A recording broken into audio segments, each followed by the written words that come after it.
Dumping commercial, dumping fiscal ou dumping social, ça signifie quoi? Commençons d'abord par le dumping commercial. Tout d'abord, qu'est-ce qu'on entend par to dump du mot anglais? To dump veut dire décharger ou jeter quelque chose. Ainsi, le dumping commercial est révélateur d'une perte à vente, c'est-à-dire exporter des produits à l'étranger appliqué à un prix inférieur à celui pratiqué sur le marché national. Il est splitté en trois catégories. Un dumping prédateur, qui est une forme de concurrence déloyale où l'entreprise demande de façon délibérée un prix plus faible à l'étranger pour écraser la concurrence. Du dumping sporadique, situation de surcapacité de production temporaire à laquelle l'entreprise fait face en écoulant son produit à un meilleur prix à l'étranger. Du dumping persistant, comme son nom l'indique, est le type de dumping le plus permanent. Il s'agit de vendre de façon constante des produits à des prix inférieurs dans un marché.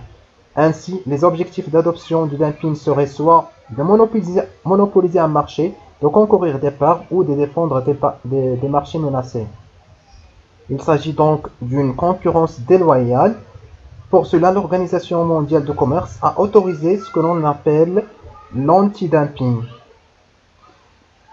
c'est-à-dire des droits anti-dumping ou des droits compensateurs accordés sous forme de subventions par l'État pour contrecarrer les préjudices des produits importés. L'État pourrait carrément appliquer ce que l'on appelle l'embargo, à partir duquel un pays peut décréter une mesure interdisant l'importation d'un tel ou tel produit sur le marché national. Un exemple emblématique est l'embargo russe de 2014 contre l'Union européenne, où la Russie a interdit fondamentalement les produits agroalimentaires en provenance de l'Union européenne.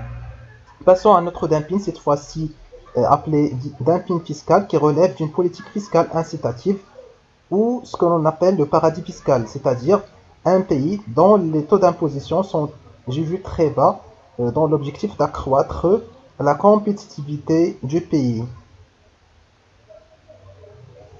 Passons à présent à un autre dumping, cette fois-ci appelé dumping social, qui signifie qu'une entreprise cherche à minimiser ses coûts en engageant des travailleurs en provenance d'autres pays pour payer des cotisations moins chères ou pour augmenter in fine son chiffre d'affaires. Pour faire simple, imaginons une entreprise marocaine qui cherche à embaucher un comptable en temps réel. Elle va pratiquement s'orienter vers l'embauche d'un comptable marocain.